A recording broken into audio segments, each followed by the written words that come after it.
In a world where the path of Earth's inevitable destruction has finally been realized, efforts to perfect weapons of mass destruction and subsequently destroy one another have come to a head.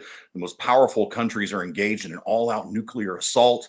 And at the time of the big drop, nearly banishes everyone to death in a wake of destructive fallout. Of course, humanity devolves back to its carnal heritage to reestablish currency through a slave trade. Find out more about that next.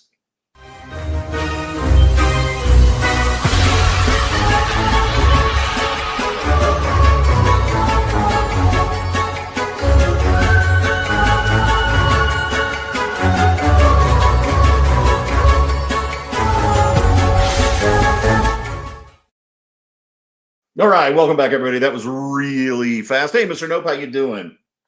Welcome to Writer versus Artist. I am your host, Rich Davis, and I am joined, as always, by my partner in crime and co-host, Mr. Les Lyndon Garner, LL Garner, if you will. He's going to be providing the second prettiest visuals on the show tonight. I mean, of course, I got that covered on the number one slot.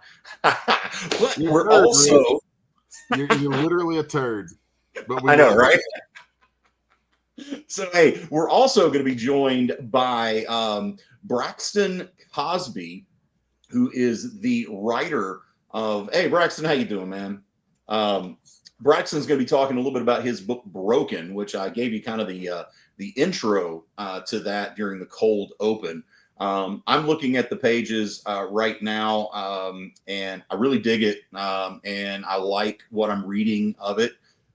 So let's get the cupcake stuff out of the way, and we'll have you kind of introduce yourself. Tell us about your book, about your career. Looks like you've been quite well recognized, and which congratulations on all of that. It's really awesome.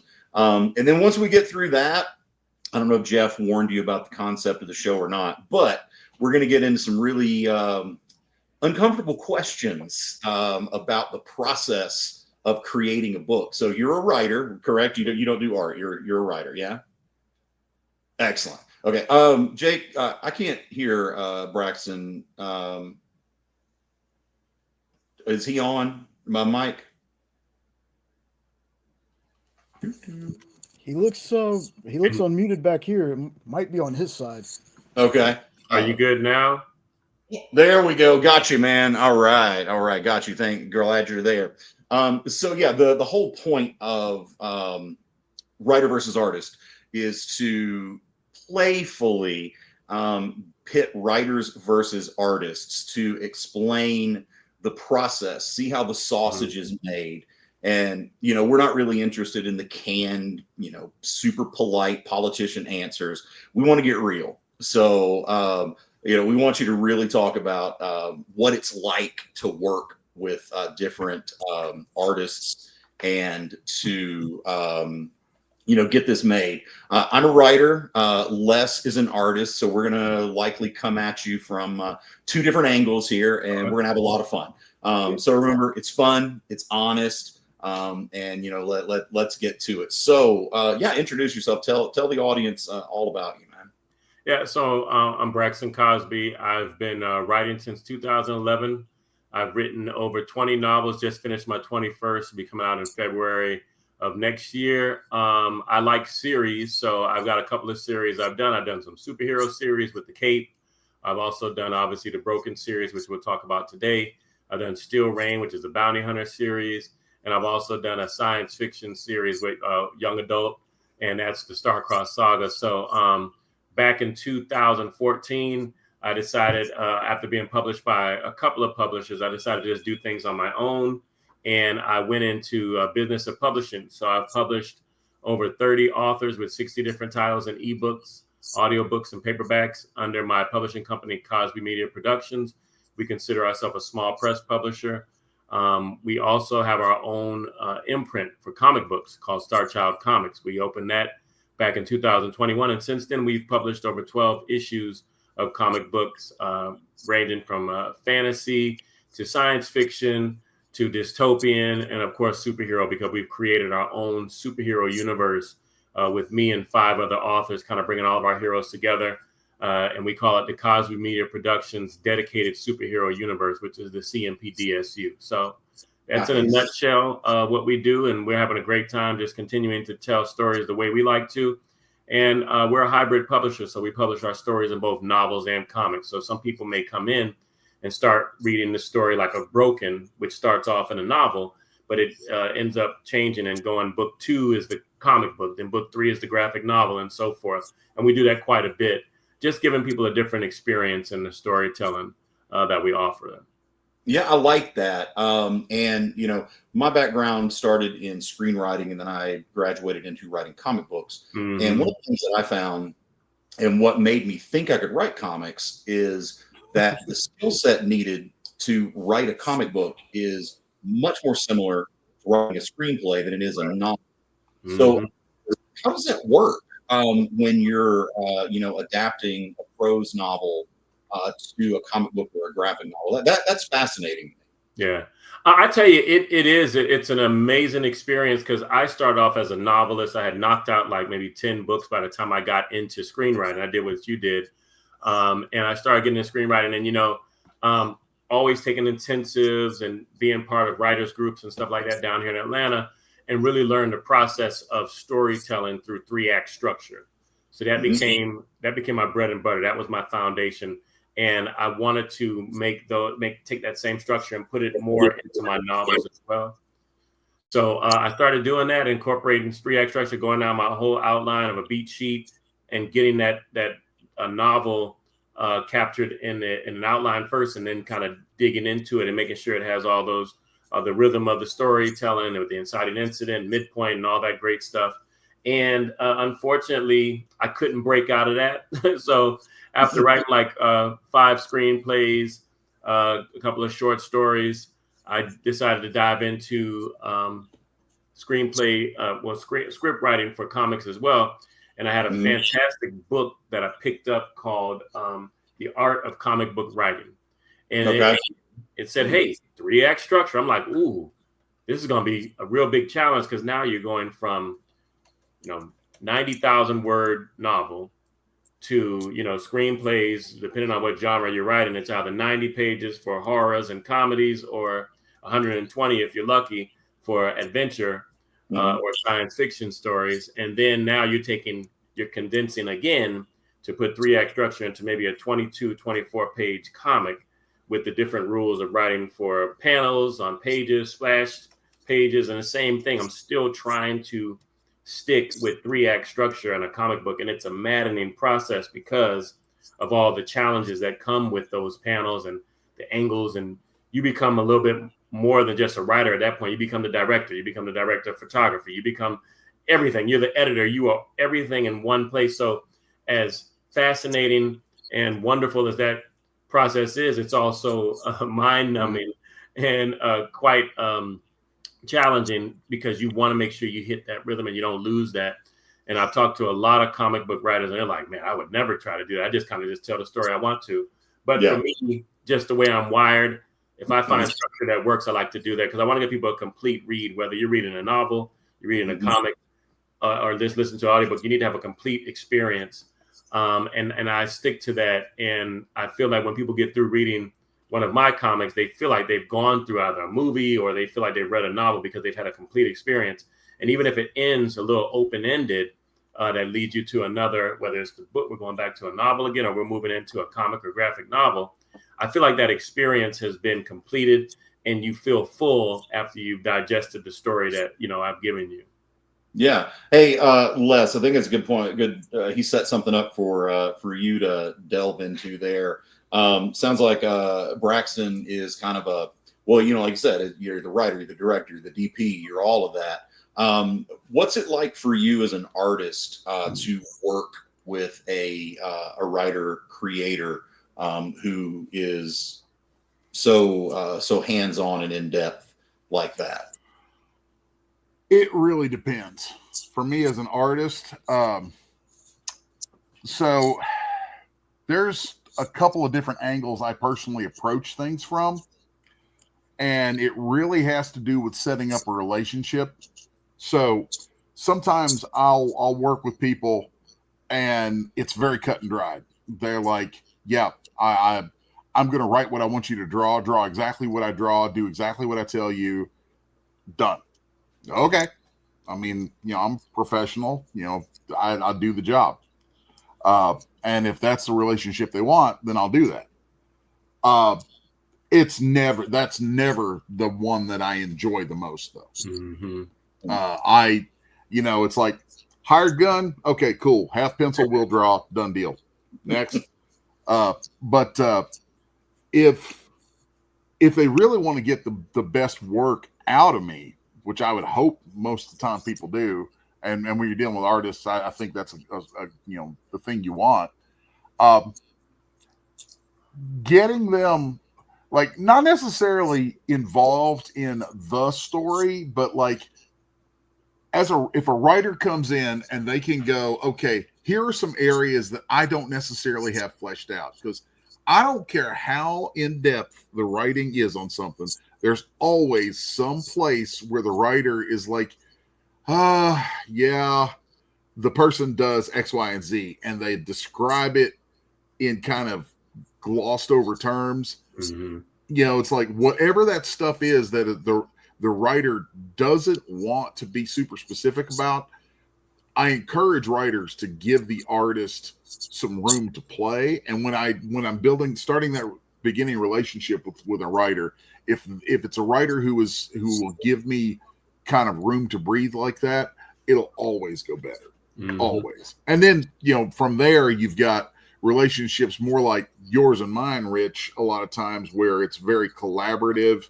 And I end up like, you were talking about, Braxton was talking about, director of photography and, all the different kind of film lingo areas that you step into.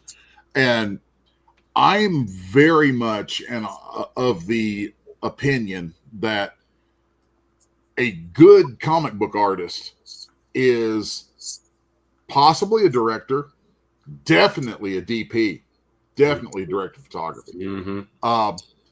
And a bit of an editor, because a lot of times writers will either write too much or not enough, mm-hmm. and they won't realize that there are visual blanks left in what they've said, that it really is up to the artist to then fill that in if you're going to actually have some good visual storytelling. Mm-hmm. Not all comics, I would say too many comics don't have good visual storytelling anymore.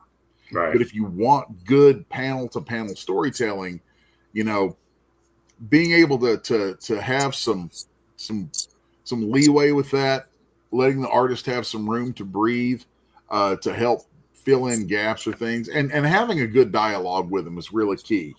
So it's all about that relationship. Mm-hmm. So Braxton, what artist would you prefer to work with? Would you rather work with the hired gun who does what you tell him to do, or would you want to work with one of those obstinate know-it-all artists like Les, who knows your script better than you do? Yeah, when I'm an artist myself. I'm nowhere near the skill set of the people who I work with, so I respect their craft. I did acting, modeling, artistry myself, so I feel like as a creative and you're a writer, you're an artist as well. I feel like actors are artists. They take something off the page and they create something with it. So I want my artists to do the same thing. I may sketch out, or I may give you some reference material, say, hey, the person kind of looks like this.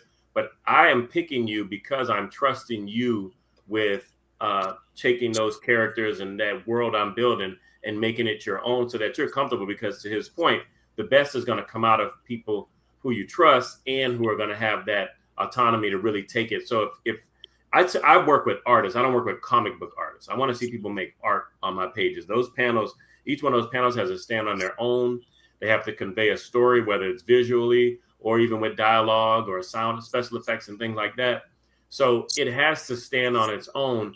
And that artist, I can give those cues and say, hey, it's an over-the-shoulder shot, it's a floor-up shot, it's a top-down shot. That's where I am the director. But when you get in there, that angle doesn't have to be exactly what I said.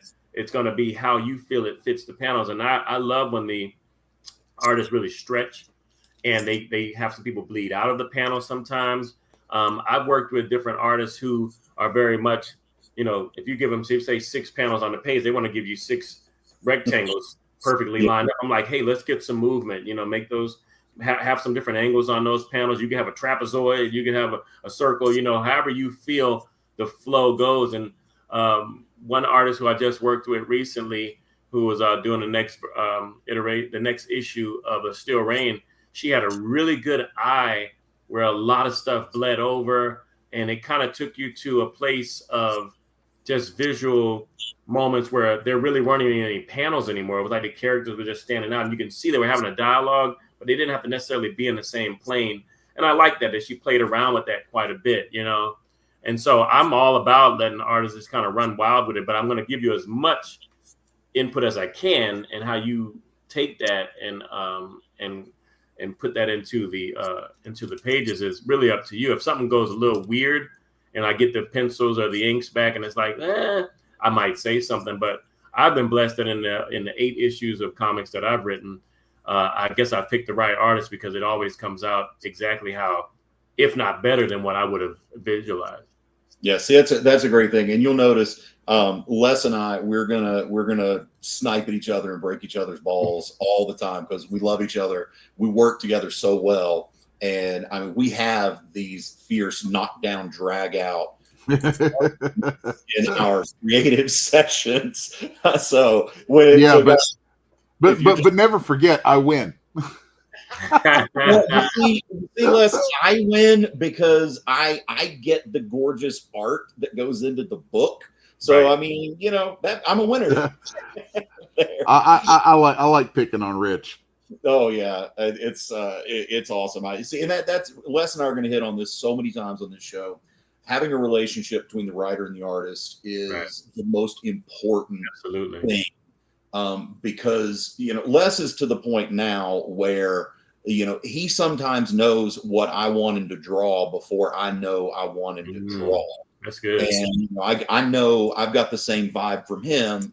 I know Les is going to want to go in this direction, so I kind of tweak what I write to fit that.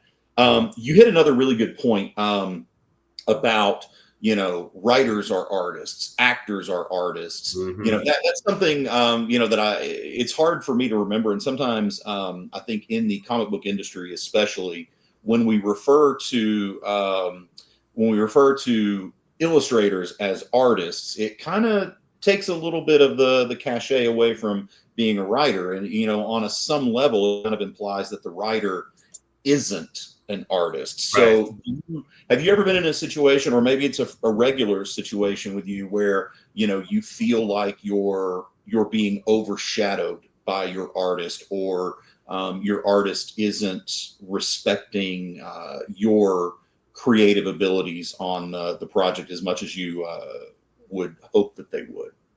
No, I haven't run into that yet. I mean, like I said, most of the times I'm actually very well surprised at how good it comes out. The first artist who I worked with was Bruno Abdias, and he's actually gone on.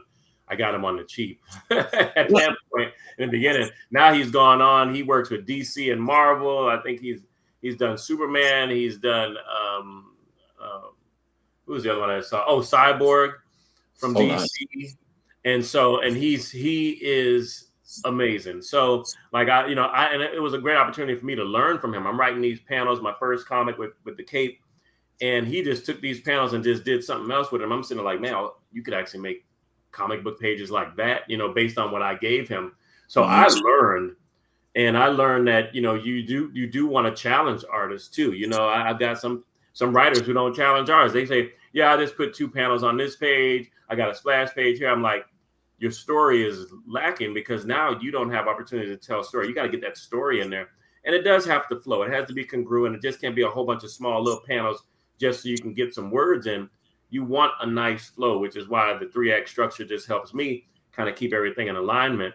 And if there's opportunities where, those 6 panels that I want on that page don't really work with the flow, then that's the opportunity to have the dialogue with the artist going back and forth. And then maybe the next page I need to kind of tweak and change some things around. But I really learned from Bruno, and I learned from, we have with our company, with Star Child, we have maybe 5 or 6 artist teams who who I pair with the authors based on the artistic style. I say, that kind of looks like anime. That kind of looks like manga. That kind of looks really like hard sci-fi kind of thing.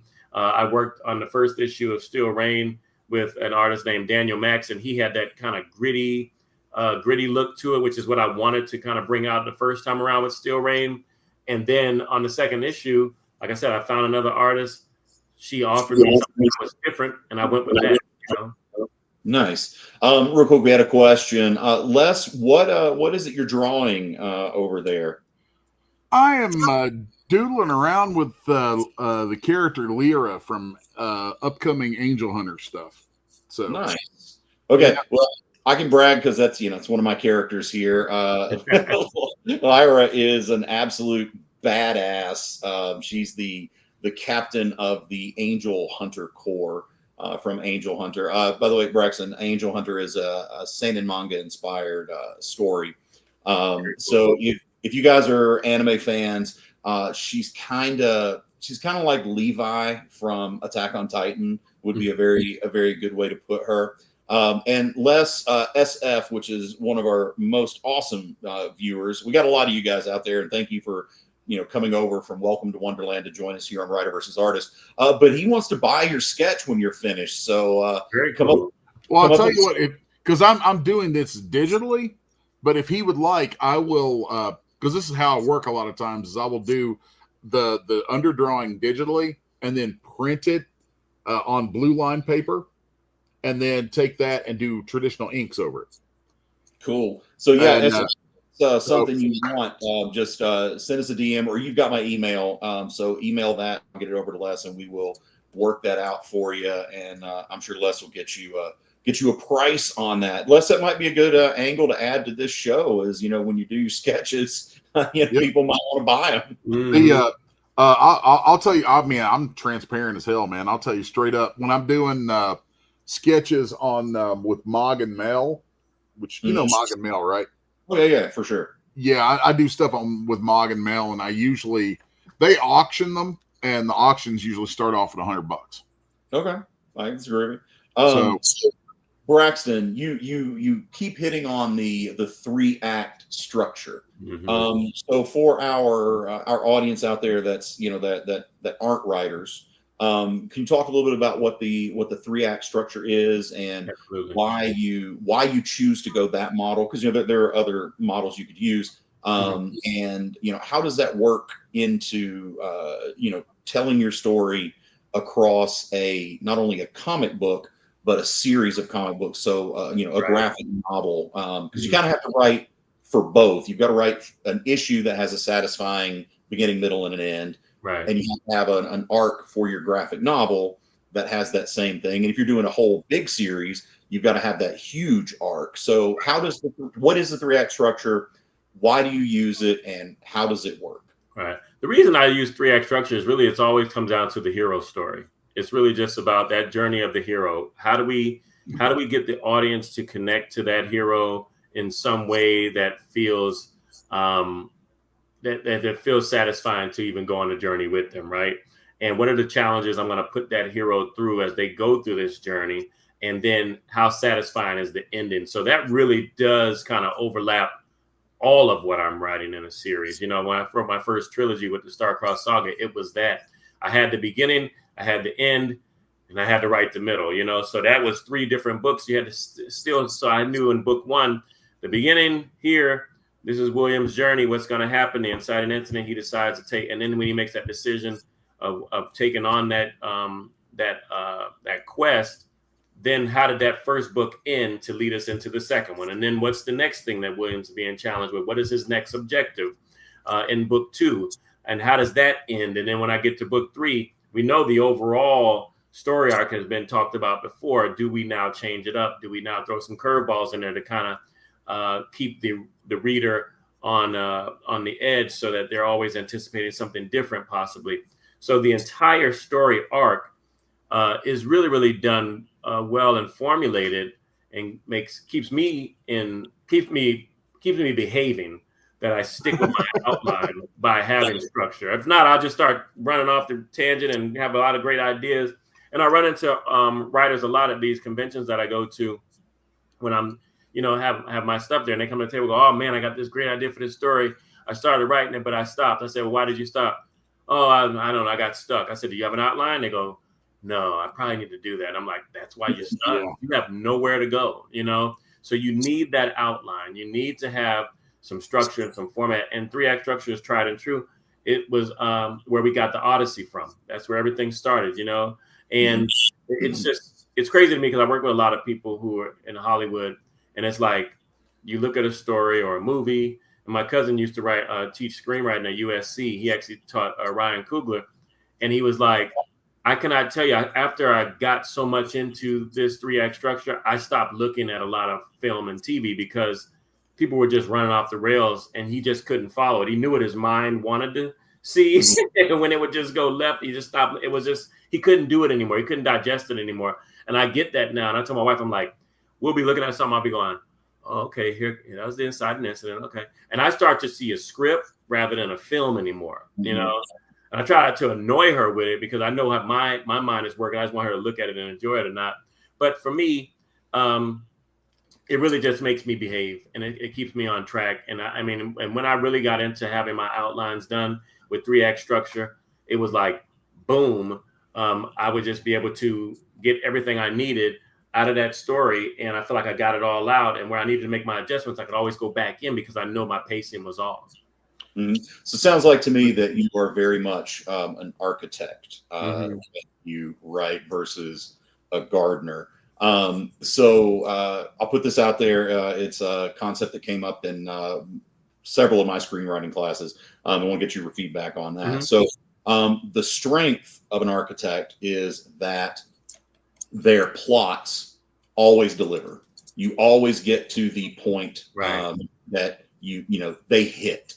The drawback of being an architect is sometimes your characters fall flat because you have to force them to get to a plot point.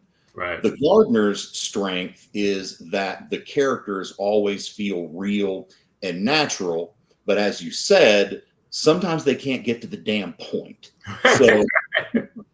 So how would you respond to that? And what would you tell somebody out there who is kind of telling you like, well, I don't really know if I'm an architect or a gardener? Right. I tell them honestly, if you fall in love with your story, you'll probably never have any issues, because a lot of people kind of start going, well, it's kind of like a this, and how you pitch a story. It's Django with a mix of The Matrix, and it's like, well, that's somebody else's story. How does that work for you? Do you love it? If you love your story, and we're in an age now where everything is character driven. You know what I mean? Like, people have to love the characters. They don't care how great the story is. If they don't connect with those characters, it's not going to work. And for me, what I do is I try to look at that character and I throw 1,000 things at them and see how that character would move. And if I even do character arcs where I actually write all the characterization about that character, where they're from, what's their background, were they bullied before, do they have relationships, do they have kids, are they, single parent home, were they orphans? I write all of that, because then I have an expectation of when I put them in situations, how they're going to respond, And a lot of times for me, as I'm writing, I may have that outline set and it may be very fluid. I'm allowing some things to happen, and it's like magic. The characters start to write the chapter for me, because of how they respond. Something I wanted to interject there, and it sounds like maybe you do this, because I also write a lot of the books that I draw. I'm also the writer on them. And so, like, when you're talking about writing and structure, that's actually what I went to college for. Was not art, was writing. But I was paying my way through as an artist. Go figure. And one of the things that I am curious to see if you do, because I do this every book I work on. Even if I'm not writing it, a lot of times I will, and Rich can tell you, I've poked at him about this. I'm like, where's your Bible? Do you have a story Bible? Right, absolutely. Do you have a Bible for these characters, a Bible for the world? And like, I mean, on so many levels, just being able to have that there for your story will give you. People are like, oh, well, I just want to be free to create. And, I don't want those rails and all that kind of structure. I want to be free to create. It's like, no, build structure. You build the sandbox that you're going to play in. Because if the sand ain't got a box, it just runs everywhere. Absolutely. Yeah. So we got our first terrible dad joke of the day. After you finish this thought, what did the fish say when he swam into a wall? Damn. That means, folks, we got to take our first commercial break. So stay with us. We're going to come back with Braxton Cosby talking about his book Broken and a hell of a lot of other awesome books that he's done. So stay with us and we'll be right back. Symphonic verses, Nocturne's romance. A song of romanticized darkness, dreaming death by sleep.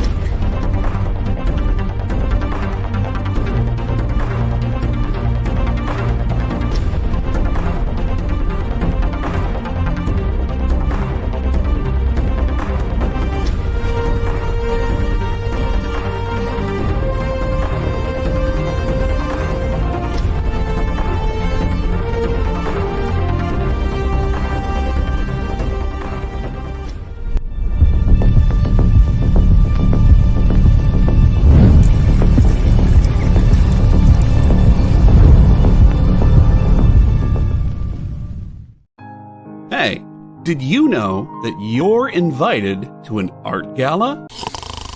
No, I mean the fun kind. It's SketchUp with Mog and Mel. Welcome back, everyone. Thanks again for joining us. Featured guests talk about their new projects. So it takes place in this fantasy world where the world has kind of lost its stories. And life as an artist. The hope was that you could make some amount of money when you exited art school. While the ever-changing artist panel draws new works live in front of your eyes. Oh, I like that. Working on this And shadow. sexy. Sex, dude. You still got a little bit of time. Ooh, Phil, that's dope, dude. SketchUp with Mog and Mel. Thursday nights. Part of the experience. Download our app on Google Play and the App Store. It's so simple, even my mommy can use it.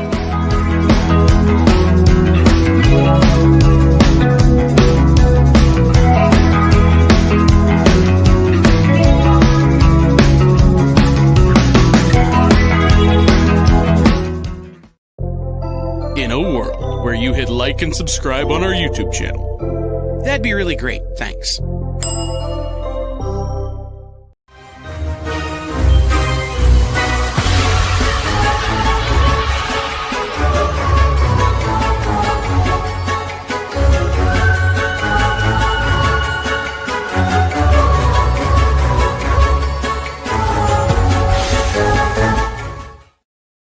All right, folks, welcome back to Writer versus Artist. If you're just joining us, I'm your host, Rich Davis. We got Les Garner, my co-host there, working on this gorgeous sketch of Lyra from Angel Hunter. And we're joined by Braxton Cosby here talking about his book Broken and some other projects. So whether you're listening to us on Instagram, Facebook, on the EXP app, Twitch, or YouTube, wherever you are, however you may be listening, thank you for making us part of your day. All right, Braxton, we've had the fluff, we've had the fun. Let's get into some really nasty questions. Not nasty like adult gross, but let's get into let's see that sausage, okay? God, that sounded really dirty. You're bombing there, Rich. Oh man! Like, damn, son. See how the sausage is made. Damn. Right. It's like, no, you can keep the sausage to yourself tonight. Okay, I walked right into that one, and I own it. You usually walk right into the sausage, Rich. This is low-hanging fruit now. I mean, I know. That's his favorite kind. We can't get on any of these now. Right, so Rich is a fan of the low-hanging fruit. He walks straight into it all the time. I'm gonna tear him apart with this one, man. This is gonna be a joke that never dies, Rich. So often in our creative meetings, I promise you that. So since I'm infuriated with Les right now, Braxton, what is the most infuriating thing an artist has ever done to one of your scripts? And don't bullshit me and tell me it's never happened, because I know it has. You know, when I see a duplicate image, because you're being lazy and you want to put it in like a couple of panels and on the same page, that kind of gets me, because it's like, you really think I did, like, you took the character here, you had a different background, you may have some other characters in the scene, and then you go and you put them in another panel and you just took the same thing and just moved it over rather than, and I don't mind it if it's like a zoom out, but I know you're just trying to be lazy. Or if you take an image and you, like I've given you like a concept and you take that image and you basically cut and paste it and put it into the artwork and think I won't notice that either, that you didn't draw it. You know, I use it as an inspiration. I don't want you to use the same thing. That will kind of get me a little PO. Okay. Yeah. Now, do you ever actually ask in your scripts for what we call stat panels? No, I don't. I'm a big fan sometimes of, if you've got like what's the way to put it, a truncated bit of time with a handful of small moments that are intrinsically linked, like there's a lock on a door, the door opening, and you want to break that down so that you're stretching that moment out for drama. Yeah, you know, you like taking the door, and then the next panel is the door again, but it's open a little bit with something else. Right. You know, stat paneling like that. That's a technique. If you overuse it, it's terrible. But if it's used right, it's really useful. And I'm wondering if you know, like I didn't know the name of it, but I did do that in Broken, in the graphic novel. There was a scene where the Ashers, which are basically our Walking Dead horde, they came to the door. So the first panel was the door, you know, by itself. Then the next panel was the punch marks in the door. You know, you can see them kind of punching their way through. And then the last one was the door actually exploding and them coming in. So yeah, I know you're talking about, you can kind of stack it and get those moments where it's like visual, and boom, whatever you wanted. But I didn't know there was a name for it. I was just kind of just going off of the flow of how I wanted it to look. As those. Yeah, the term that I've always used for that, and you know, I was kind of taught it by some older artists from back in the day, was a stat panel. So like if I'm writing a script to go to another artist and I want that sort of thing, I'll make a note that says stat panel of, you know, like panel 1 will be a description. Panel 2, stat panel of panel 1 with these changes. It's a real useful thing. You know, it's useful storytelling, and when you ask an artist for that, that's a good way to let them know that's exactly what you want. And here's the flip side of that. For artists, if they see that you know that lingo, it's gonna trigger a thing in them, whether they realize it or not. They're gonna go, oh, he knows what he's talking about. On my A game. Like, I fudge this. Yeah. Hey Les, I told you that beret was fire. Like the beret. Les fought me on the beret for Lyra. He wanted to have like a hooded cloak, you know, and in the sketch panel he showed me, it looked like a beret is what I thought it was. And I was like, dude, that beret is fire. And he's like, well, actually it's a cloak with a hood. And I'm like, no, it's a beret, dude. Yeah. It's a beret. And it you know, we may add a hood with a cloak as part of the uniform, you know, kind of Naruto did that, where it was a big Akatsuki right before the Pain arc, where for some reason the Leaf Village ninja are wearing these white cloaks that are kind of like the Akatsuki cloaks. Anyway, segue on that. So you know what? This is a good question based on what you just said, Braxton. So do you really think that your artists or your illustrators read your scripts fully and carefully, or do they only skim them? You know, I give so many cues in the writing, because I've had some people say, "Oh, you didn't give me enough detail." I'm like, "That's bull." You know, I did. So obviously, in that instance, I think that they're not reading it fully.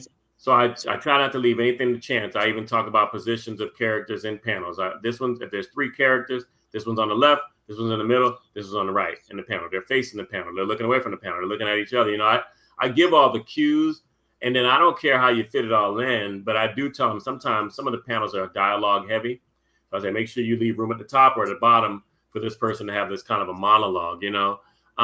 I think from the artists who I've worked with, and they'll come back to me like, oh my God, like I worked with Ram Silva on the Broken series.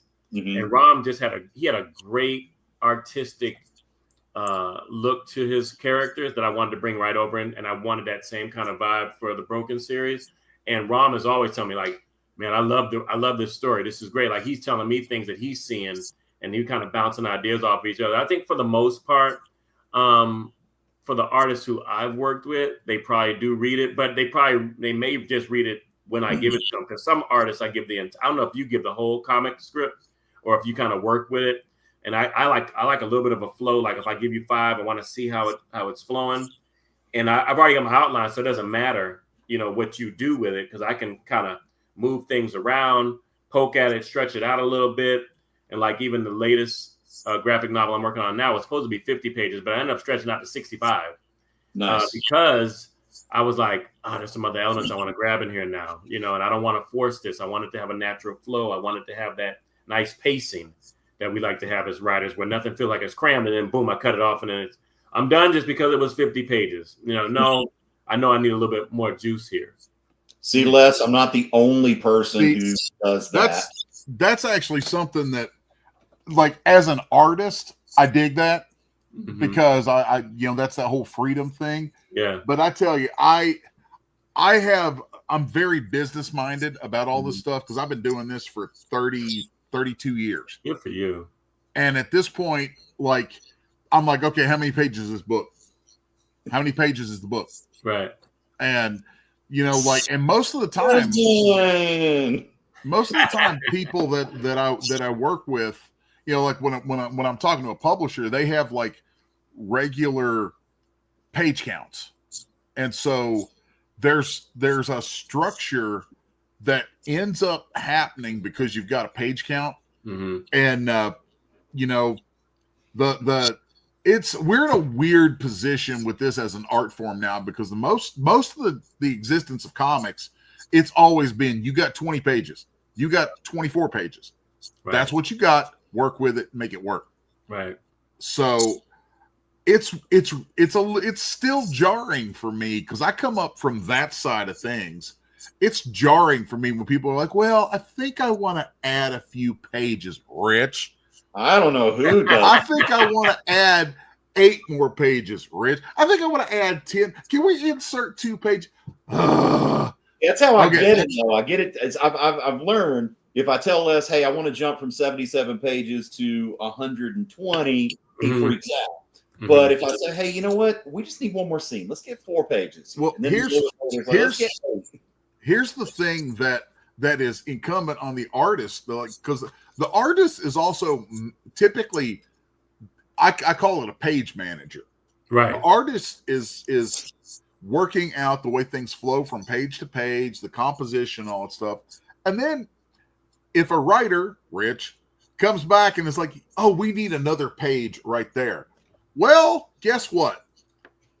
Odds are, if there's ever a double page spread in that book and you want to add a page right there, wherever there is, you have probably just screwed with the entire pagination of that entire book. Right.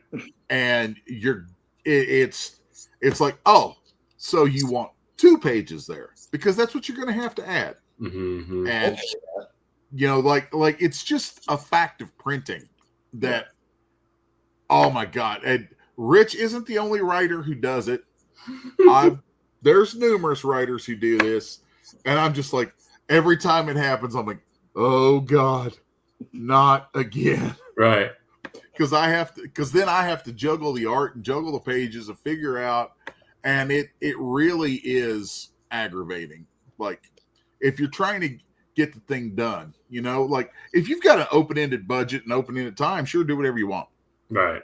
But I tend to look at everything very much, okay, This is what we've got. This is the time frame on it. This is the format. Like, I'm probably not normal as an artist that way, because I come at everything from a very production. Well, for 20 years of my career, I was a technical director in animation. So I've managed crews of artists many, many times over. And I have this kind of production mindset always. Mm-hmm. So, the whole thing about adding pages and stuff, I'm like, oh, tell me you're going to tack them onto the end. It can go on the end easily. Yeah. If it's in the middle, it's like, oh God, no. Yeah. I can imagine that being a nightmare. And if you have like kind of a flashback scene and it's totally separate from the flow of everything, I could see that. But like trying to jump in the middle and do it, it was crazy because like I tell you, I got up to 65 now on this graphic novel. I'm like, okay, that's perfect. And I was just kind of curious the other day because I've been using my 3-act structure outline. Let me see what my midpoint looks like. Did I have a moment where things happen? Maybe there's the opportunity for death. It doesn't happen. Maybe there's a false win, false loss. And then have we pivoted and now has the character come up with a new game plan? And boom, it was right there, like page 32, 33. I was like, yes. If you got the flow and it's just moving, it's going to take care of itself without being forced, So to answer your earlier, what you asked me, Rich, about 3-act structure, it's just tried and true. And it's going to hit all those points that I feel confident is going to help that reader go on an experience. And when they're done, go, man, I really like that. I don't know why, but I think because it's proven that if you follow it, then you would give somebody a complete story where they feel like there weren't any loopholes and things falling out and questions to be answered at the end that weren't tied together. If it ain't broke, don't fix it, and you don't have to reinvent the wheel. Yeah. We got the first question from the audience from SF. Is there a lot of fighting between artists and writers, or is it more of a collaboration? I would hope that it's more collaboration. Like I said, at the end of the day, to me, the most important thing is the project. So if we're both on the same page of putting together a great project, then I should be able to give you some feedback. And every now and then you could throw something into me and say, hey, what do you think about this too? And I'd be like, oh yeah, run with that. Because at the end of the day, I want the project to be great. It really doesn't matter. At the end of the day, my name's going to be on it, whether I came up with all the ideas or not, or none of them. My name's on it. Nobody's going to ask me any questions about it. So I want the project just to shine. Sometimes the fighting leads to the collaboration. Mm-hmm. What do you think about that? Yeah, that's true too. I mean, because like I said, you gotta bump heads a little bit and get, like I said, I respect art and artists. So, obviously like directors do the same thing. They go back and forth with different actors on certain things and how a scene should be shot. And this, Rich, just from screenwriting, there's no wasted page, That means there's no wasted scenes. Don't just put a scene in here because you think it looks ultra cool. What is it doing for the story? How is it moving the story along? How are those characters moving through the story with those scenes? So when you get to a comic book, it's the same thing with the panels. No wasted panels. They have to mean something to the story. They have to give something to the story or take something away intentionally, And so I think you don't have a lot. And with comics, you just don't have a lot of room to play around. And I go back through those dialogue bubbles a lot. And I'm like, how can I cut this down a little bit more so that it's not just a big old ramble? Sometimes you just got to be so direct. I know one of the intensives that I took with screenwriting was so valuable. It was like in screenwriting, you're dropping the audience into the scene late and you're leaving early. That's the most effective way to write scenes. It's not like I don't need to see the person walk into the door, sit down at the table, and then all of a sudden look at their watch, waiting for the person to walk in and come sit at the table too. I want to get dropped right into that scene. That was a waste of time. And then obviously you writing that, that's white space in your script. So I want to drop you in. We're here. They're already having this intentional conversation. There's intensity, and I need to be catching up as the audience going, why are they upset? What's going on here? And I got to get the tone. And then as the writer, I have to feed them to catch them up on the story with the exposition so that they can keep it moving, Yep. Teenie Howard, a good friend of mine, she's worked on Catwoman, X-Men, all kinds of things. love her to death. She's one of the hardest working writers I've ever seen, and she does it right. She puts the work in. Every time I see her, where she's at and what she's achieving, I just love it. I respect her so much. But she said to me one time that all of our characters live fully realized lives, or at least the good ones do.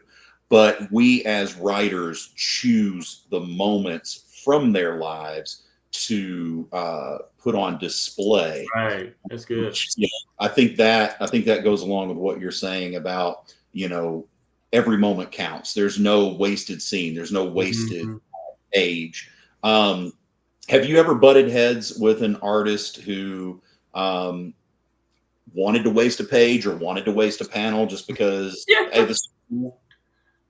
Yeah. I mean, they kind of tell you, oh, I just had one the other day ask me about, because the story that I'm writing now has a little bit of African lore, but also feudal Japan.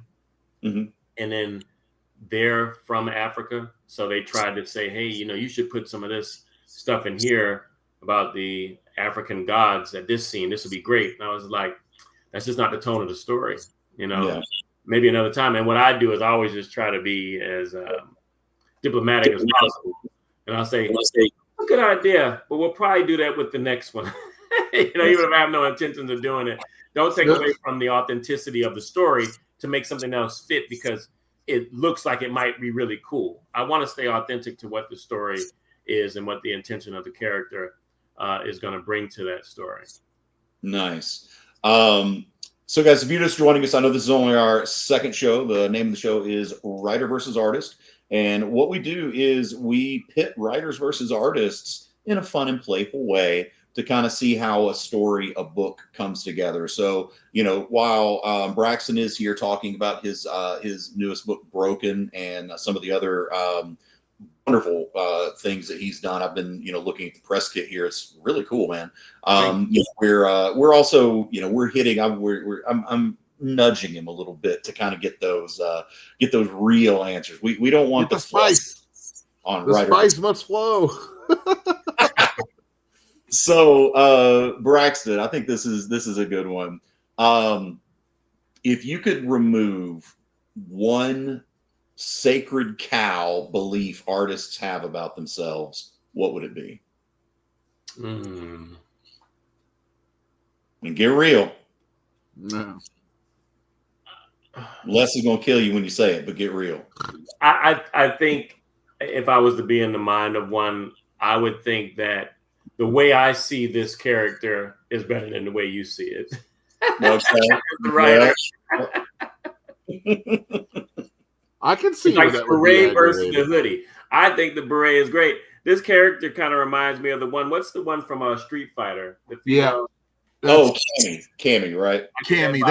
That's actually why I was against the beret to begin with, because I was like, because I'm like, there's an iconic character who's a chick with a kind of a military side to her with the beret and all that kind of stuff, and I'm like, I don't want to be ripping off Cammy. Right. But don't worry, the whole Angel Hunter Corps is going to have those berets because they're fire.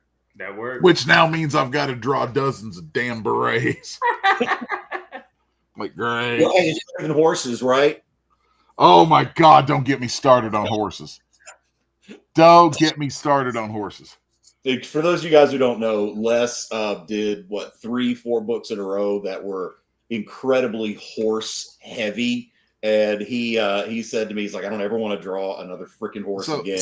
It started with the last issue of my book, Apocalypse Girl. Issue 6 of Apocalypse Girl has these like zombie horses in it. And they were fun. I had a blast doing it. And I thought, okay, cool. I got that out of my system. Right. Yay. So then the next big book comes along that I'm working on is Homestead, which, yay, we got in the finals for Ringo's on that one. Congrats. But Homestead's a Western. Can't have a Western without truckloads of damn horses. So then I get the script from Rich for Reign of Dracula. What do I run into in there? Because by the end of 4 issues of Homestead, I was like, if I have to draw another horse, I'm just going to send it straight to the glue factory. This thing needs to die. And so I get the script from Rich for Reign of Dracula, and what is there? Freaking horses. First thing. And then we come around, it's like another year later, I come back around to work with Rich again on Angel Hunter, and there's a what is that creature called? It's a deep creature. Nuclevi. Yeah, the Nuclevi. That is a horse's body with the torso of a guy sticking up out of the middle of its back, not like a centaur, but it's yeah, they're really creepy creatures. And I'm like, Rich, you're getting damn close to horses here. This is a fantasy alien world of sorts. I don't want to see any damn horses. I'll make up a creature. I'll make up an alien creature. So Braxton, what's the one thing? Les doesn't want to draw horses anymore. What's the one thing you don't ever want to write again? Man.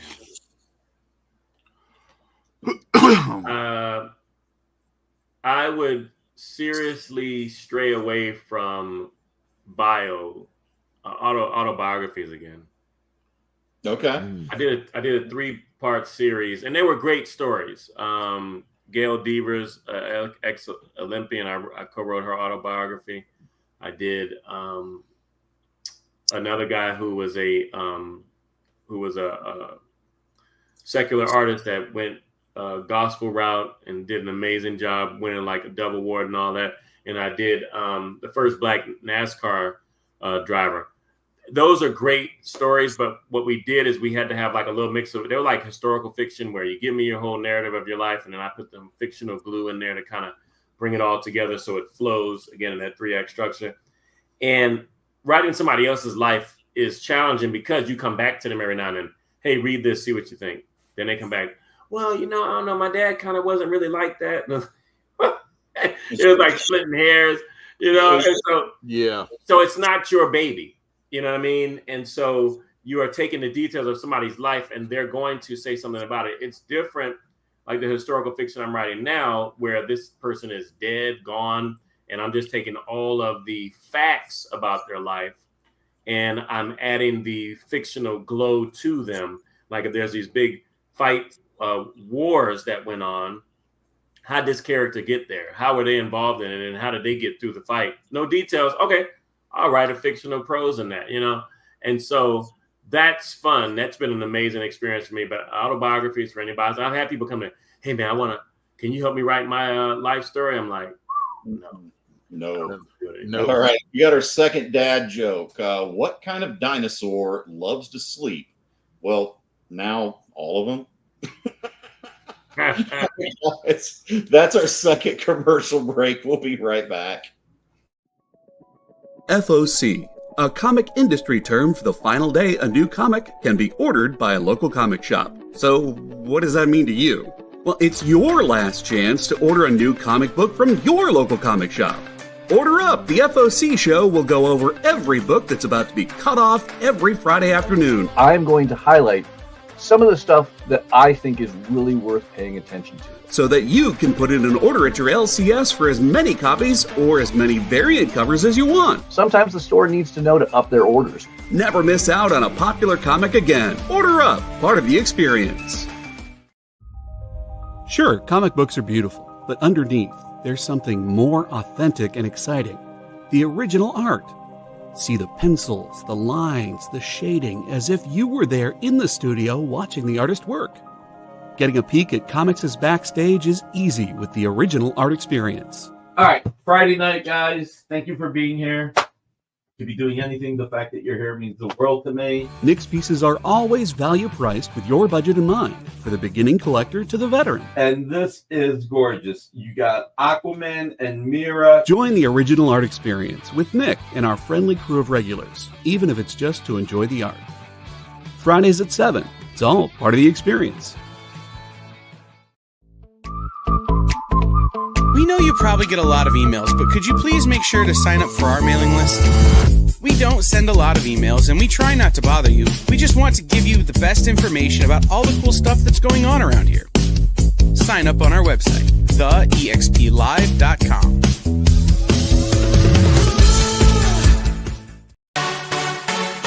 Twitch. It's not just what happens when you have too many energy drinks anymore. Check out our content over there too.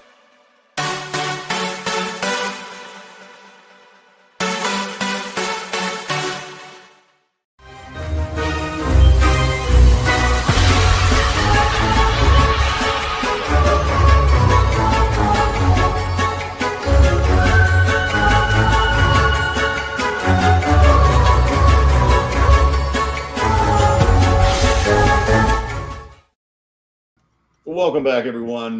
Thank you for joining us here on Writer versus Artist on the EXP. I want to say thank you to all of our audiences out there listening to us on Instagram, Facebook, Twitch, YouTube, on the EXP app, wherever you are. We are so grateful that you are out there. I'm your host, Rich Davis. My partner in crime, Les Garner, is there working on an absolute badass sketch. We've got Braxton Cosby, CEO of Cosby Media Productions. If you guys are unfamiliar with the format of the show, what we do is we pit writers versus artists in a playful way to let you know what goes on behind the scenes to create a comic book. Right now, we've got a writer as our first guest, and we're kind of piling on the artist. But don't worry, all you artists out there, don't get all butthurt. We're going to have an artist in here probably next week who's going to be piling on the writers as well. Art Bros, I got you back.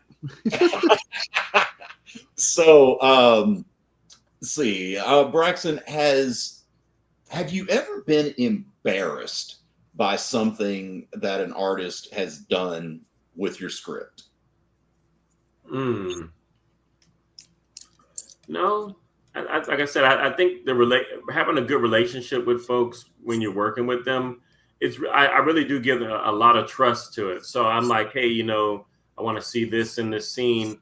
I give the details. And normally, if I really need if I need a panel or a page to be really amazing, is when I say I need a lot of detail here. I put that in bold, so I'm giving enough cues to the artist to kind of say, hey, I know we got some other things like this, but I really need this page or this panel to look a certain way. And they pretty much go with the flow. I mean, I've been blessed in this journey of kind of getting into comic book writing that it's been an amazing experience, and I really haven't had any opportunities for that to happen. Okay. Would you rather work with a great artist who gives you pages when he feels like it, or a mediocre artist that hits his deadlines?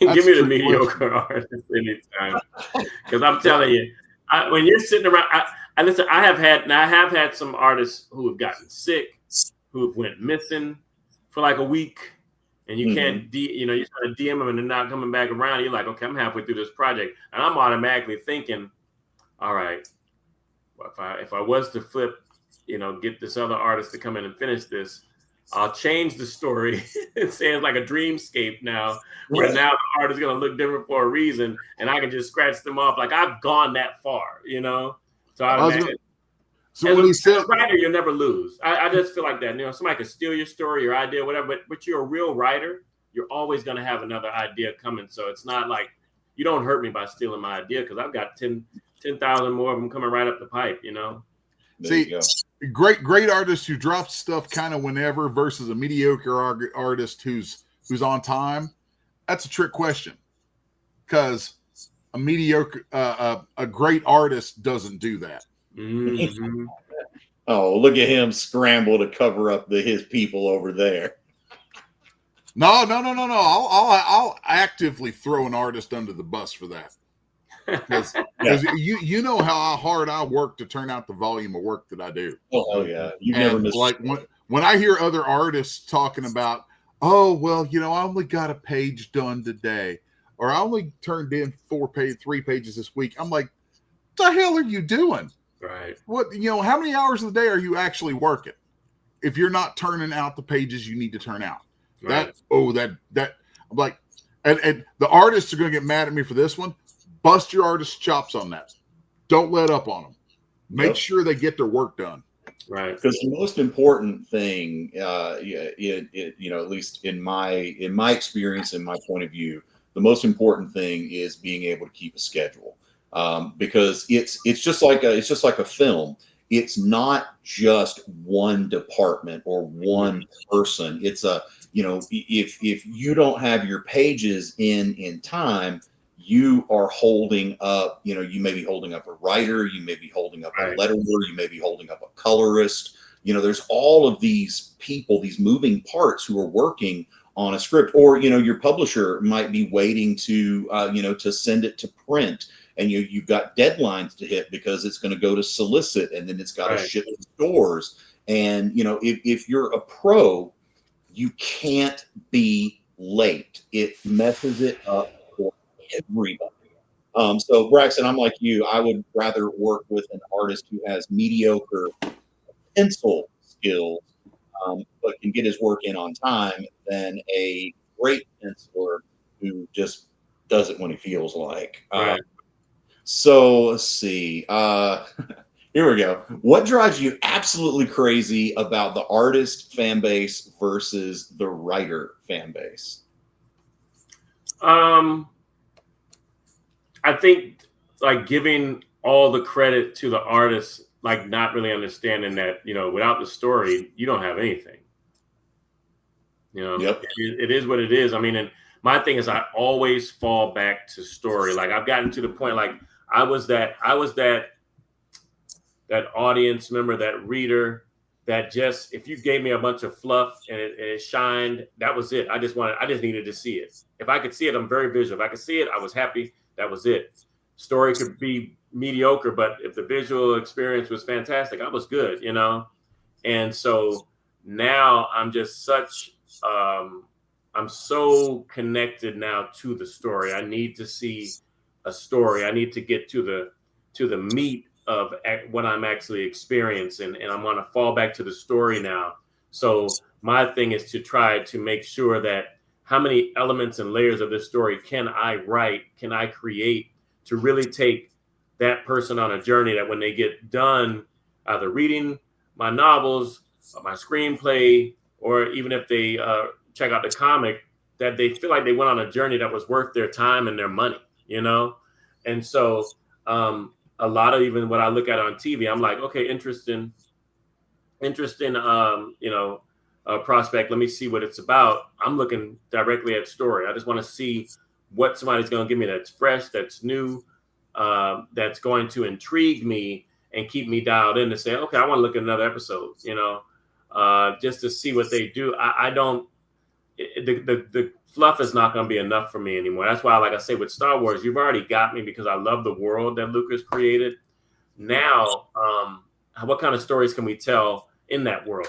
The world is not enough anymore. If the story just starts to fall flat, I'm done. I'm disinterested, and I'm not going to look at it anymore. And when you said three act structure earlier, as soon as you say 3-act structure, I'm like, Star Wars. Yeah, because I mean that's for a lot of us as kids. That was our first big introduction to that, and it was done just boldly. It's like, yes, here's a trilogy. Yes, it's a 3-act play in each story. Right. It was just, and it works. So, and I always, whenever I do like conventions, when I talk about story, if I do paneling and I talk about story and writing story, I always use episode 4 as like the perfect example, because I think a majority of people have seen Star Wars, and so they understand that whole journey with Luke. He's on on Tatooine. His uncle and his aunt are killed, and it's like Obi-Wan just throws it out to him, hey, you need to go with me, blah blah blah blah blah, and learn ways of the Force. And he has made that decision, and so the inciting incident is the family being wiped out, and he makes the decision, and that kicks us right into Act 2, where he actually is now going to go on this journey. So now they can play around. They can give you, the bad guys closing in. They can give you all those great scenes that you see in the trailers, all the action sequences, and he's got these. I'm trying to do this, but here's a shortfall. I got to figure out a new plan, another shortfall that didn't work. Let me try. So they just keep taking you on this journey until the midpoint of the story. It is very, very textbook 3-act structure with A New Hope. And so, you're right from the aspect, Les, that was what we grew up on. And that's why it was successful, because they actually nailed it and they did it the right way. Now, I do understand from what I hear, George Lucas had a tendency to kind of go off the rails a little bit with the world that he created. And if it wasn't for a couple of executive producers who kind of partnered with him, because that finished product that we saw in A New Hope was not the original. Oh, yeah. There was some tooling that had to go back and say, well, I think we kind of need this now. We got to ground these characters a little bit, because he was all into the action, and he knew he had created this fantastic world that was very unique for the time, but the story still had to be grounded. And, thank God for those people who actually came and like partnered with him and did the story some justice, because we ended up getting this fantastic series that has stood the test of time. Yeah, I've said for a long time that the problem that happened when they did episode 1 was that going into that, there was nobody could tell George no. Absolutely. Yep. And that's so. And then when it got as much criticism as it did, all of a sudden the money people stepped in. Were like, yeah, somebody's got to tell him no. And as soon as he had somebody to tell him, it's kind of like the thing I was saying earlier about sandboxes. George at that time there was no rails, there was no boundaries to the soundbox. He had a lot of sand. It goes, if there are no rails for it to be on, then you're already off the rails before you start. Yep. So Braxton, we'll go back a little bit to something we talked. No wasted page, no wasted panel. How do you deal with the need for filler in your stories? Because we've all been there. You've got to hit a certain page count, and your story, what do you do? Do you add like another character and another subplot? How do you stretch it when you've got to get to a certain page count? Like maybe you're at 21 pages, but you got to get to 24 so it can print. Because you got it, guys. If you're not aware, you've got to write in pages of 4 for the print structure to work. So how do you do that? How do you do the filler without wasting a page or wasting a panel? I'll be honest. I usually have to shorten what I'm doing rather than stretch. Because the way and so I'm looking at each page as a scene, and if I'm thinking about the number of scenes that I have in that comic, that's why I'm like, okay, are we going to do 4 panels here? I know normally the sweet spot is between 5 and 7, unless you're going to just do a splash page because you just really want to just show how great your artist is, and you got this big action sequence that needs to be there. Then you can kind of use a splash page to kind of stretch out what you're doing. And I always look at comics and pages. Those pages are connected. So if I want to have a big gotcha moment or a big anticipation of something happening, and I want that person to be forced to turn the page, then that last panel on that one page is going to be maybe like them reaching for the doorknob. And then all of a sudden the next page is like, boom, something breaks out. There's aliens or zombies or something all happening at once from them trying to open that door. Strategically, I've got to match that all up with my act structure of what's happening when. And you know how comics work. Comics naturally just open to the middle. So if you're at a convention and you're trying to show somebody some of the artwork from the comic and you want to catch them, I know that I've got to write the midpoint of my comic story has to be 2 beautiful pages side by side. Mm-hmm. Yep. And they still have to coincide of what happens at midpoint in the story, So that's where the challenge comes in.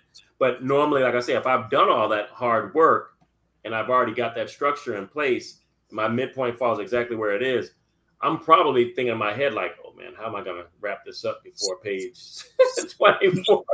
You know what I mean? And right. Yep. So, and then sometimes you may, even if you get to like, maybe you got page 23 and you need another piece of artwork, you might just have the artist just draw you a badass image of the main character and you just throw it in there just so people can actually see them in another light rather than just in those action pages, Mm-hmm. And sometimes, and I did that with Blood Moons that I just released.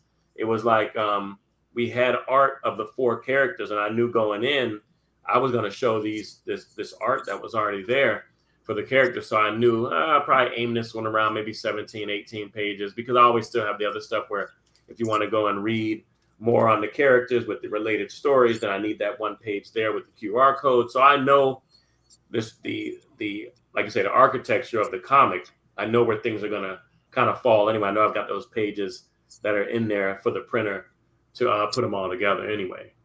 Nice. We'll get another comment from SF in our audience out there.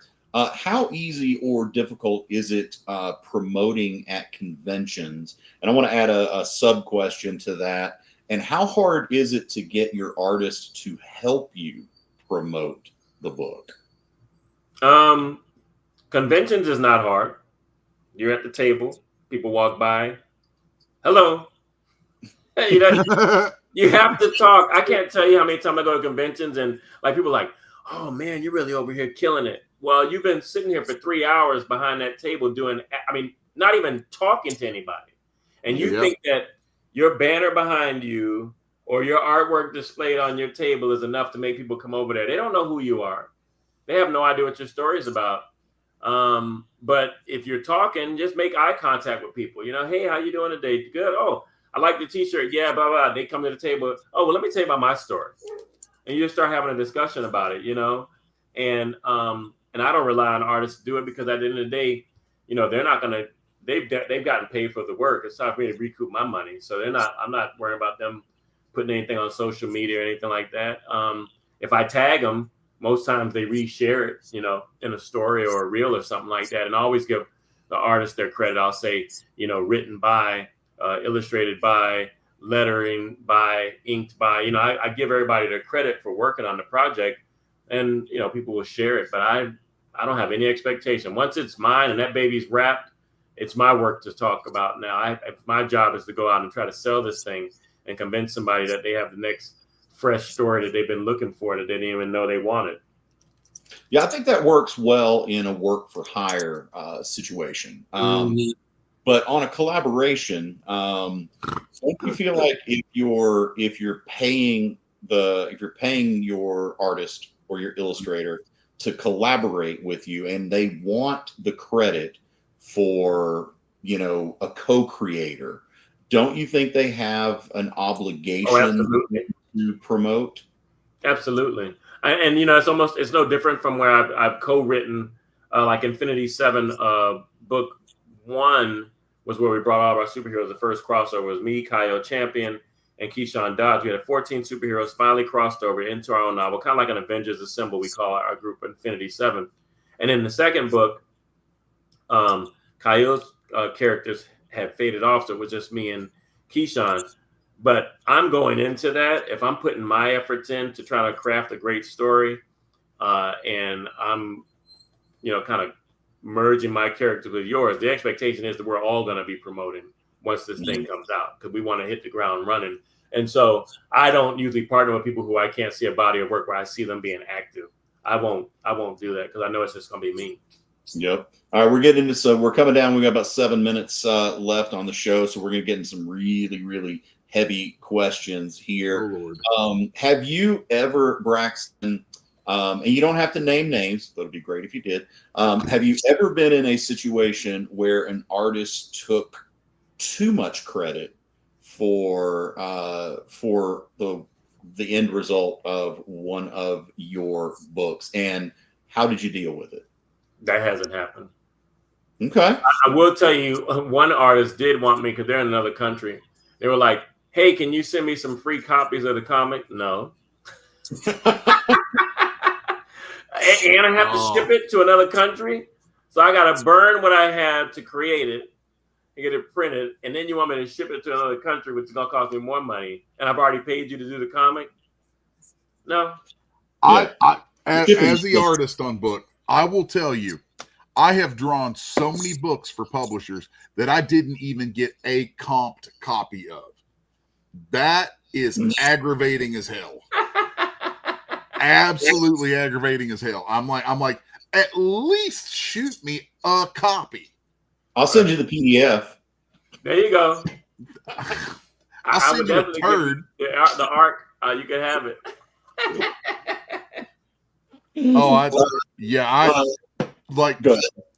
I am firmly of the opinion that the artist should always get at least a couple of comps of a book. I mean, like 1 or 2 copies is not a big expense most of the time. Yeah.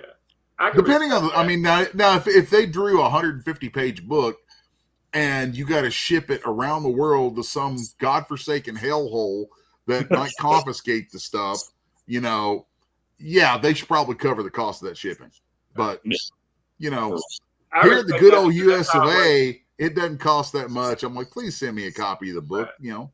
That's respectable because same thing when I was first getting published with publishers, I was like, they're not going to give me any copies of the book. I finished writing. And they're like, publishers are straight trash to deal with. Yeah. Mm-hmm. I tell you, I had a clause. So if you're an aspiring writer, aspiring artist, working with a publisher, my best advice to you is do not sign the publisher's contract.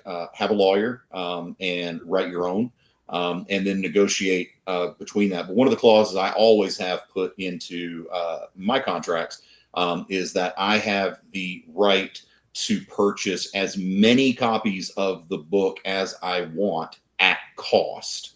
And that has allowed me, because as a writer, you don't get paid very quickly, sometimes if at all. You know, I bring this up often. As many copies, he does. As many copies as Cult of Dracula sold, and it sold a lot. If I didn't have the TV option money from it, I wouldn't have made very much at all. Wow. Now, you know, my illustrators, you know, it cost me total cost me $24,600 and change to make that book.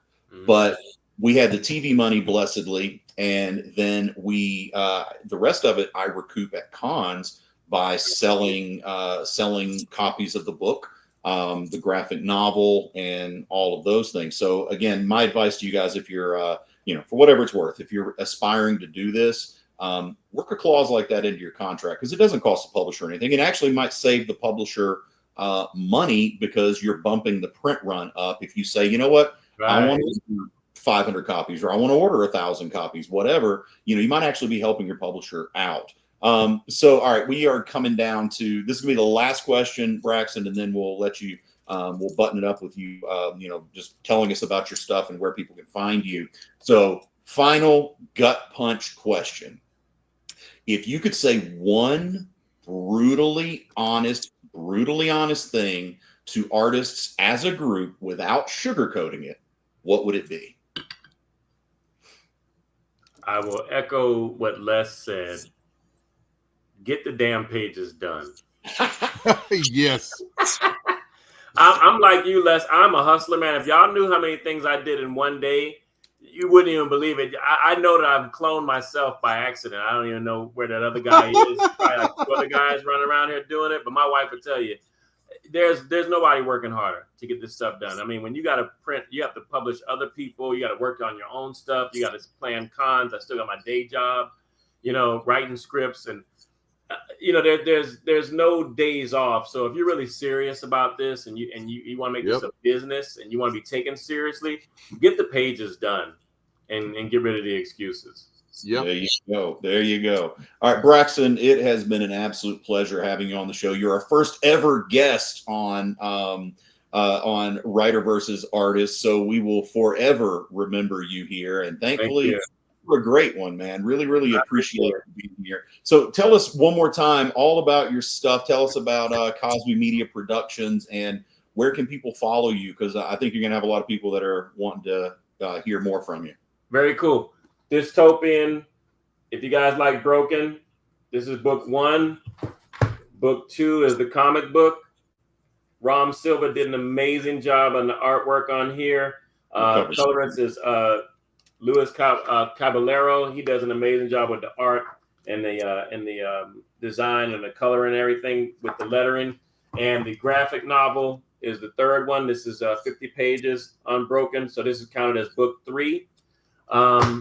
If you guys want to follow, go to the publishing page, www.cosbymediaproductions.com. You'll see our social media links on the side. You can follow us on IG. It's going to be Cosby Media Prod, and also Starchild_comics. It's the same for Twitter, and also on Facebook.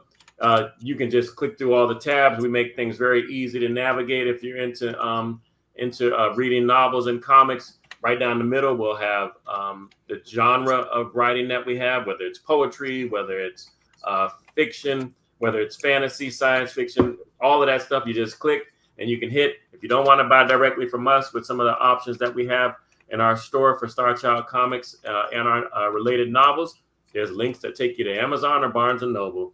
But I feel like, what we say is our motto with Star Child Comics is come and play in our worlds. We've got some worlds that we've created, and we feel like they're very unique. And we think that if you guys pick up something, you're going to find something that you're going to enjoy. And you can just go on that journey with us. We're going to keep putting out stories. We're going to keep expanding on what we've already created. And I think you have a nice appreciation for what we got going on. Fantastic, man. Thank you once again. And next time you've got something new coming out, we would love to have you back on. You've been an awesome guest, and you didn't shy away from those hard questions. So, folks, you guys out there joining us, whether it be on Instagram, Facebook, Twitch, YouTube, or the EXP app, once again, thank you guys for joining us. We couldn't be here without you. And tell a friend who then needs to tell a friend who tells another friend, and pretty soon we'll have like 6 people watching the show. I got to skim a little bit of Broken before the show, and I'm looking forward to giving it a good solid read. Oh, thank you, man. I appreciate that. I think it's a pretty dynamic story. I got a lot of stuff going on in there, and Rom's done an amazing job with the artwork. I think it's a very unique artistic style. There was like some of the dialogue and story that I caught just skimming through it. It seemed like it had some really interesting world building, and I like that. Yeah. So post-apocalyptic fiction is kind of like that's been bread and butter for me. It's one of my little favorite wheelhouses. Very so cool. Les, how you got on to me because you thought the book was done, and I'm like, hey, can we add one more page? Well, dang it, man! I had this show buttoned up perfectly, and you got to add more. I just want to let him know I like what I see. I appreciate it, man. And at least it wasn't in the middle, though. See, he did it at the end. That was the rule. Yeah, tack it on the end. No, I just got my wife poking in the studio door, and she's like, "Hey, because I have a set time frame every night that I have to go to the gym, so and it's a window that it's like it's the tent pole of my day. I have to have that time." Good for you, man. Absolutely. All right, guys, that's our time. Thank you again for joining us. We'll see you back. Les and I will be here next Tuesday, and we'll have a brand new guest. And if Kyle will get off his butt, we'll have a brand new intro to the show. All right. Thanks, guys. Thank you.